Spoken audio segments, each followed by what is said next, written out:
but I kind of understand it now because I've had like almost 3-4 sessions back to back, like had whites like right there in clear water, and like they were not being aggressive. It wasn't being aggressive. It was just super chilled, having a look around, like what's going on here, and then we just go. We didn't. I mean, one of them we didn't even get out the water. The waves were so good. Record. All right, so this is where I would forget to record, but I'm on this end listening to all that good stuff, and I'm freaking out, looking around on my computer, and it wasn't not to pay attention to you're saying all this brilliant stuff. But Zoom's trying to shake me down for money going, hey, your recording session's going to end. And I was like, I've already paid. Like, we're good. Like, what are you doing? Don't interrupt my meeting. I'm talking to Kai about Jeffrey's Bay. This is important. But first world problems, dude, because right here they're cutting my electricity for another 3 hours. Really?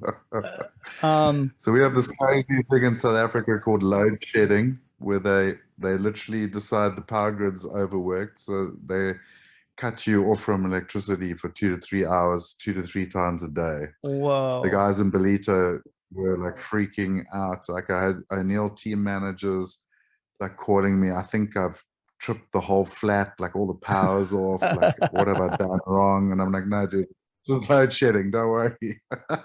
Welcome to South Africa. We have curveballs here. Everybody out there, be grateful hearing that story right there.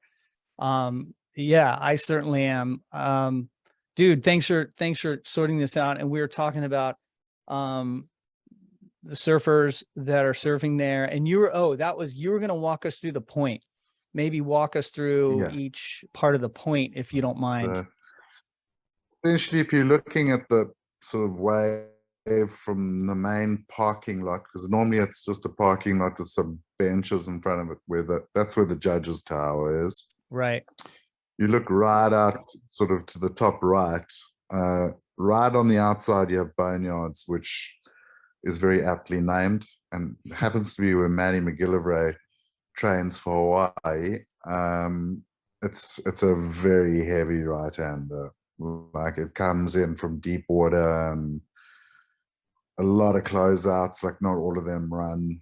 And it's a horrible place to get caught inside.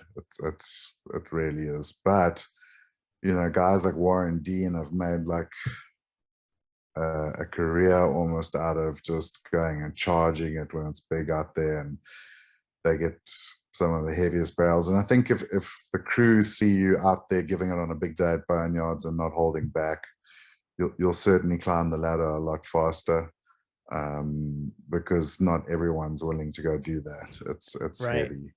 There are rarely ones that actually link through from Boneyards and you can get through. And I mean, I've maybe had 1 or 2 of those in my life, where I've been surfing Boneyards and suddenly one's kind of opened up and held through the line, and next thing you highlining past the guys at the top of supers, like giving them a cheerful wave as you head on down the line. So it does happen. And then sort of Sharon's house is like at the bottom of Boneyards, start of supers, and that takeoff zone kind of shifts depending on conditions.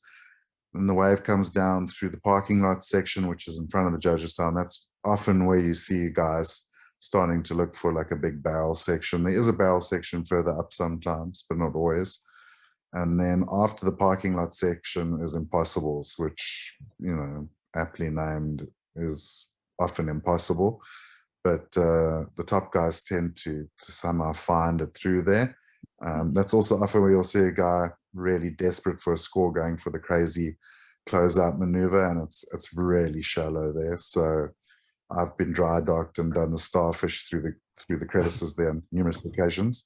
And then it kind of moves off into a couple of guys are going to like fight over what those spots are called, from salad bowls to coins to a whole bunch of other names. If you really want to get the info on those places, you'll need to chat to the Balis like Chad, Glenda Arce and Des Soya, and then they'll give you the real things. But I mean, those waves, like on their day, if the sand's there, I've had really good. I mean, the year when all the great whites were buzzing the lineup, I was happily surfing down there every day, having great waves. But it's not always there. And then you get tubes, and I've seen guys link into tubes. And tubes is a really fun wave, but the rip can be quite bad because that water from supers is sort of pushing down. Then you get point, and again, I've seen guys like Parker link from tubes into point. Wow. And then, so I mean, it's like 5-6 spots, and on that one magical wave, maybe one day you'll score it all the way through. I've gotten about 3/4 of the way, maybe like once through when I was young, but a few guys have. It's not impossible, but you're not going to be able to walk afterwards. That would probably be about a K, maybe K and a half. So that's what I was going to long ask wave. you. That distance is so long. It's got to be at least a K to link that up. Yeah, at least a K. I mean, I've walked from point back to Vineyards. It's a good 20-minute walk. So, I mean, how far can you walk in 20 minutes? You know, it's yeah. I mean, it's on the beach, so it's sand, and you probably stop and say howdy to a few people on the way. But it's a big walk. So if you had to surf the whole thing, it's at least a K, I reckon. Yeah, one thing I want to clear up, because I thought maybe I'm crazy, but it's one of the most difficult places, if you don't find the channel, to actually get out of and get in because of those rocks. People take for granted how difficult that is. I've got scratched up dingboards, ripped wetsuits. Is it just me? Am I a novice trying to get out there, or do you have it figured out? No, it's not just you. If I wear boots, it seems like I never have any issues. As soon as I got no boots, it's like hell on earth. Look, I hesitate to call them channels, because on the wrong tide, they're not really channels. So yeah, it's a bit of a lottery. I mean, some guys want to go paddle out the top through Magnas. You get caught by a big set there on a big day. That's the worst experience of your life. If you get caught on the shelf and get dragged down, that's a horrible experience. As you go past the parking lot, there are these massive like caverns and holes, and you know, it's black granite rocks. The rock's sharp, it's covered in barnacles, there's mussels, there are massive sea urchins, and that's all just the fun and games before you get into the direct line of the great whites coming up the point looking for stingrays. So it's a wild place, dude. That's why we don't get that many. That's why we still have empty lineups. People are too scared to come surf in South Africa. So we don't mind that either. I mean, I'm probably going to get a few guys giving me stinky looks next time I'm out there for telling you, but it is wild here, bro, and the rocks are horrendous. If you get caught on these rocks, and especially on a big day on the high tide, with that backwash down the beach back out, it is. I've snapped leashes and had 30-40 minute swims and ended up coming at a point like thinking I'm gonna drown. So it's not a play game. So, and you know, I think one of the biggest issues with COVID and everything has been a lot of guys with time off and that. I mean, I want to say like, well, I'm going to say that like not great surfers, you know, have been surfing like pretty mellow spots, and then they're like, oh, you know, the dream supers, got to come surf supers, and unfortunately just not really equipped to surf it. Like, you know, these same people wouldn't paddle out at Pipeline, but I don't know, I suppose Pipeline's a bit scarier, but supers at 6 to 8 or 8 to 10 foot is not a play games place, and you shouldn't be out there unless you are competent enough to handle it. And lately, the last 2 years, a lot of people are paddling out there that shouldn't be out there. And I think it's been very frustrating for the locals.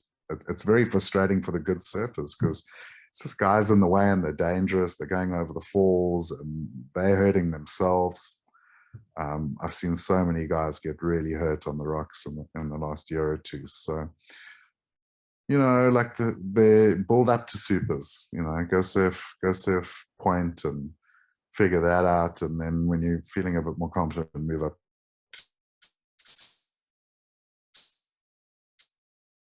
Supers. But I mean, back in my day, we went at like a couple of the older boys, like, okay, today's your day, you can come out today, but don't fuck up.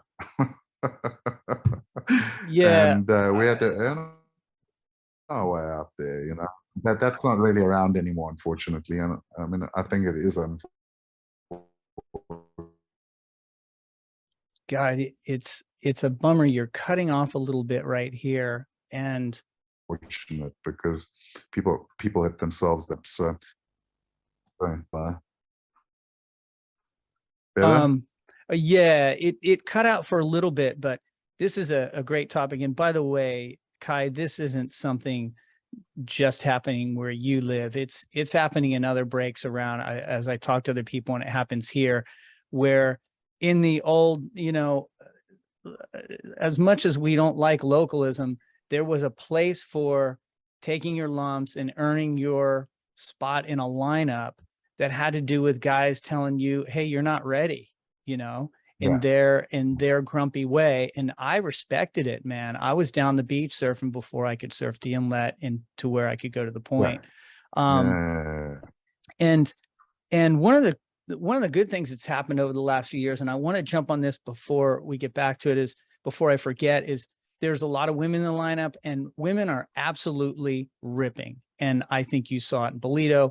Who's going to be the standouts at Jeffrey's Bay? Oh, well, let me just first say, like, 3-year break for us in South Africa. 2019 was the last time we saw international women, and suddenly I'm seeing 16-year-olds doing air rotations over my head at the beach in Ballito, like the girls, like Betty Lou, Katie, like Molly Picklin, like all such nice girls, and they shred, dude. Yes, they do. Like, I was so blown away. I mean, it's one thing to see them in video. It's a whole nother thing to see it in real life and just realize how far in the last 3 years women surfing has like just exploded. So it's awesome to see. I mean, the old pick, Steph. I mean, Steph, she's like the Tom Curran of women surfing to me. So she's just ageless. She's an ageless, and she's got such a good relationship with supers. She really surfs well there. Carissa, I mean, of course, and she's done well there before. And she's been spending a lot of time, like my friend Duncan Scott was coaching her the previous time she came. I think she's working with Wade this year. So she's always been clever about getting like South African coaches involved who can give her some insight. And I mean, that's Carissa. She's really a solid competitor. Lakey's always going to be good at supers. Her surfing just suits it. But then, of course, her name has jumped up my head. The new Australian girl, the natural footer. Isabella Nichols. Isabella Nichols. Sorry, that just went blank for a second. I'm really excited to see Isabella Nichols out there. Like, much like I said about Callum, I think just looking at her surfing bells and a few other spots, she looks like she's she's got that beautiful front side carve. I think she could be she could be like the surprise package. And then there's the goofy girl. I mean, Johanne Defay. Johanne Defay is definitely going to be dangerous too. She's looking just better and better. She had a horrible time at Ballito. None of her boards arrived. She had to surf her first heat in a borrowed wetsuit and on a borrowed board. Bummer. Like, it was a horrible event for her. The whole French Airline strike thing just absolutely. Oh, bummer. I think she screwed a few people, but I mean, she got really. So I think she left a little early. She came here. She's been settling. Carissa found her boards apparently at the Joburg airport. So there was some of her boards and took them for her. So. But Johanne's also been shredding and solid in her front side. Out of the backhanders, I wish Bronte was in it. I really do. I think Bronte on her backhand at supers would be a sight to see. She's perfect for it. Oh, I think you're going to see her. I think you're going to see her, if not next year, the year after. She's coming in. No, She's coming in hot. Brian's coming.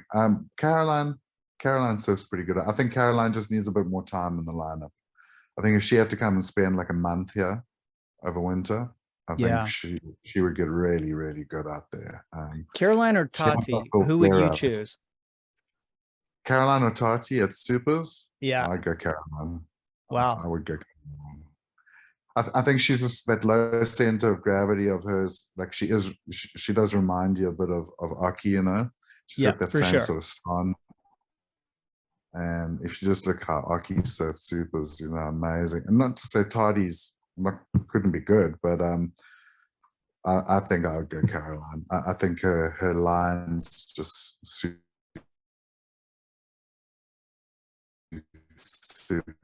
a bit better.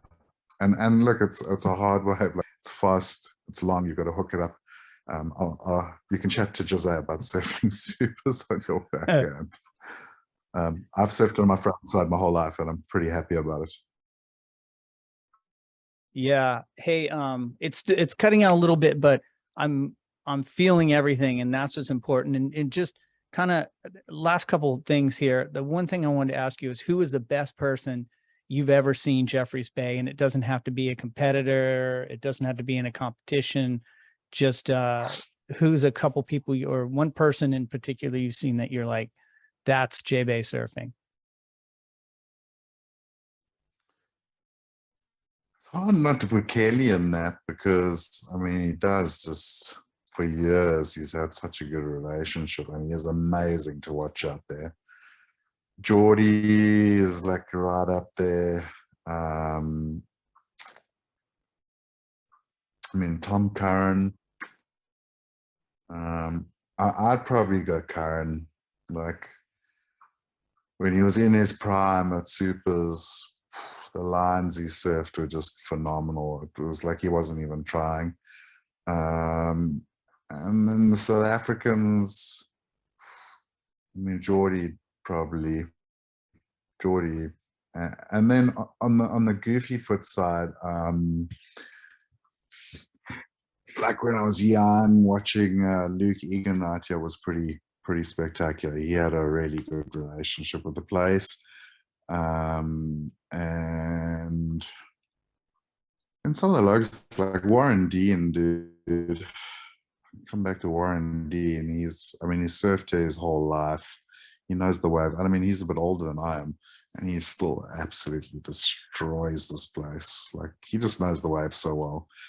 There's a lot to be said for that too, you know, just knowing it. So he knows it like the back of his hand. There's a guy here, Dan Thornton, also a local. He lives in Cape St. Francis now, but I mean, he's part of the lineup. I love watching Dan surf up there. Very powerful, like quite raw.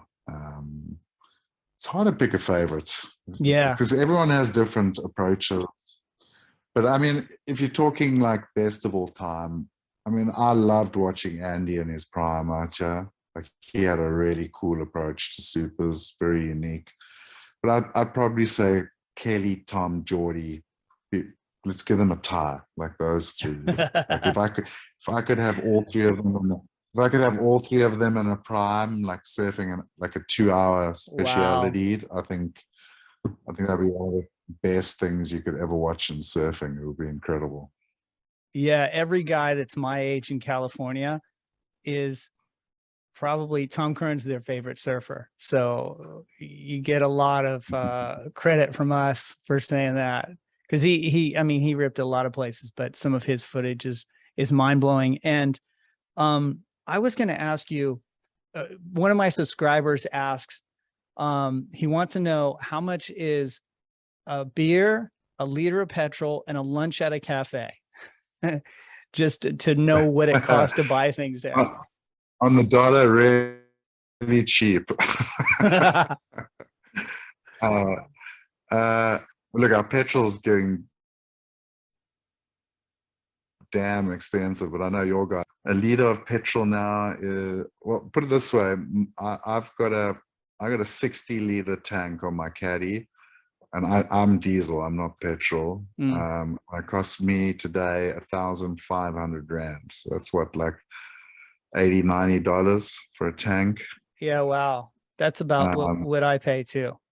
Yeah, so ours has gone up loads this year. Like my price of my tank in 4 years has doubled. So it's getting pretty expensive here. Beer is cheap, man. Bottle of beer in the bottle store, like a normal dumpy, is probably $1. Yeah. You can get a quart, a 750 ml for $1.50. So that's in the bottle store. Like at a bar or something, probably like $3 for a 500 ml. So beer is cheap and beer is good. We've got very good beer. I mean, I can claim that one. We love beer. South Africans are beer drinkers. So we I like think meat, we everybody like does. fire, we like beer. So beer is good. And then food's pretty reasonable. I mean, Cape Town's quite expensive, but up here on the East Coast, I mean, you can go out for a big steak dinner for like, I mean, it depends on the place, but I mean, some places 200 rand, which is like $10-15 for like Wow. a good meal. So it's very cost effective. Accommodation's good. So we're still very reasonable, especially on the dollar or the euro or the Aussie dollar. And you know, if you come here, like I know there's lots of stories of like heavy localism and stuff, but I think if you're just respectful and just are nice, and you know, you might get shouted at once or twice, but don't take it to heart. Everyone gets shouted at you, Right. and just you'll have a good time, man. We're pretty open and hospitable people, is my general feeling. Like South Africans like hosting people, they like looking after people. So everyone I've ever had come here on a trip has had the best time of their life. Just be aware, you know, we're a third world country. It's got problems. There's crime. You can't just be with the blinkers on. You know, this is not the first world, and you need to just be respectful of that. We've also got wildlife. The ocean is alive. We've got snakes. We've got like all sorts of things that'll bite you. But it's a pretty safe place. Having said all of that, to be honest, it's just, you know, be aware. Like if you're going down to Central America or, you know, anywhere in Africa or Southeast Asia, you can't be blind to those things. You've got to be aware. Huh?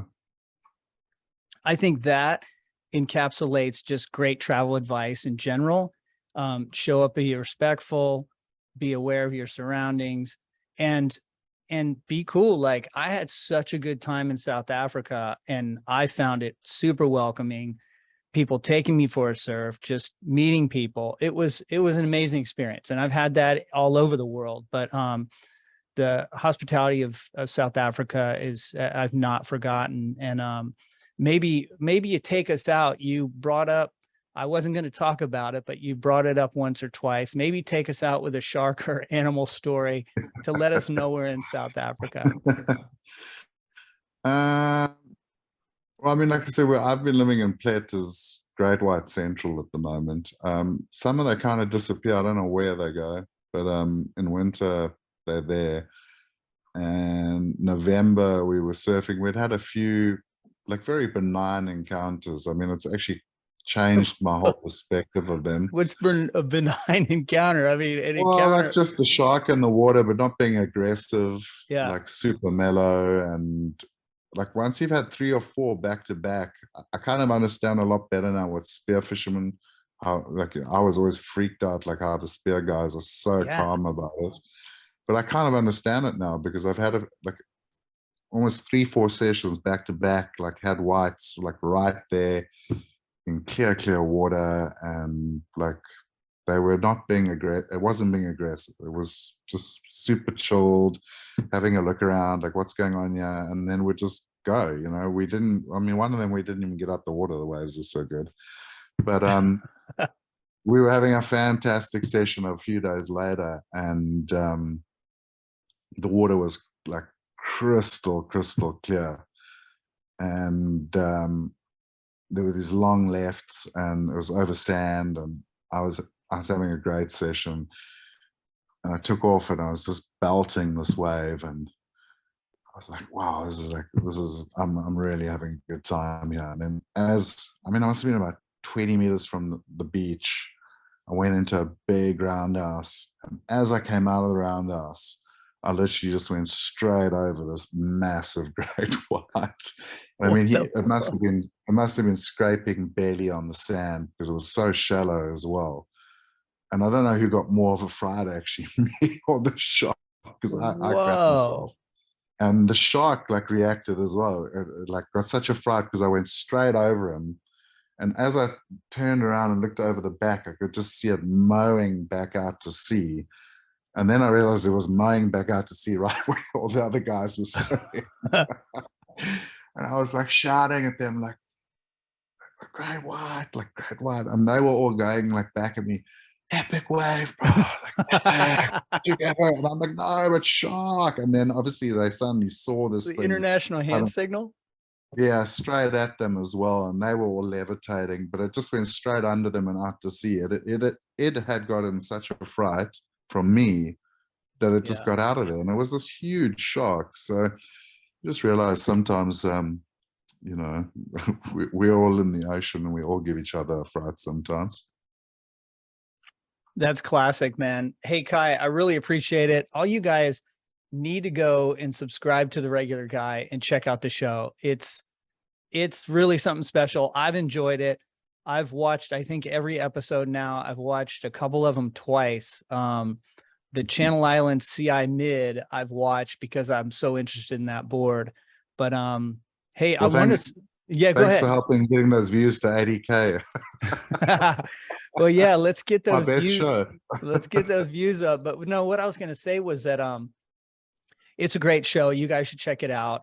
It's The Regular Guy. I'll put a link to it in the description of this video. And I also want to say, hey, good luck to Jose, man. I think that's a great opportunity. Good luck to you guys. Get some sleep. And yeah, I'm going to put this online right now. It's going to be rough and raw. I'm just going to throw it up online in this conversation, not do a lot of editing to it, because I think that's how it should be. That's awesome. Well, look, and also like to all those guys out there, especially in the US, in the first world, like if you want to help a kid who's had a really rough start and comes from nothing, like he comes from a township down the road called Pelsy's Risk. He's had I mean, you can go, if you go to Amandla Surf Foundation, the whole story's there. And I don't think many people have had a hard go of it like him. And he's just still so positive and gives back so much to all the other kids and stuff. And he just wants to make the world turn. We're trying to help him. So Jose's getting there, and he'll be in California for a large part of the back end of the year with Billabong, with Jeff and Evan. He's going to be based there, and, going till the back of challenges out of caddies. So you'll be seeing him at Huntington, you'll be seeing him at Trestles, and he's super pumped. Oh, I hope I didn't lose you. Oh, there, I lost you for a second there. But okay. What I wanted to ask you was, you said something about a foundation. If there's a way we can help out, I'll put that link in the description. Amandla Surf Foundation. We've got a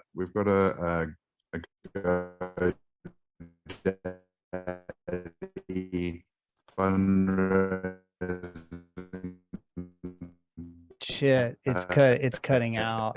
And and he's had a very hard life. I'll send you some links of stuff, and you can go push it out for him.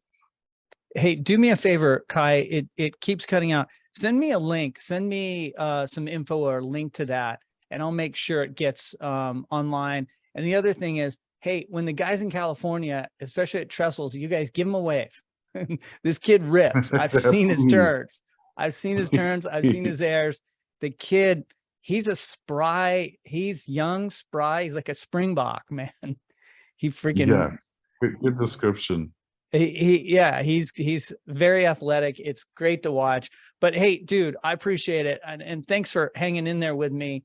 I know you've had a No long worries. couple Thanks of for hanging days. in with us. Yeah, it's all good, man. I'll catch you later. Have a great event. Awesome. Enjoy the show. Thanks, brother.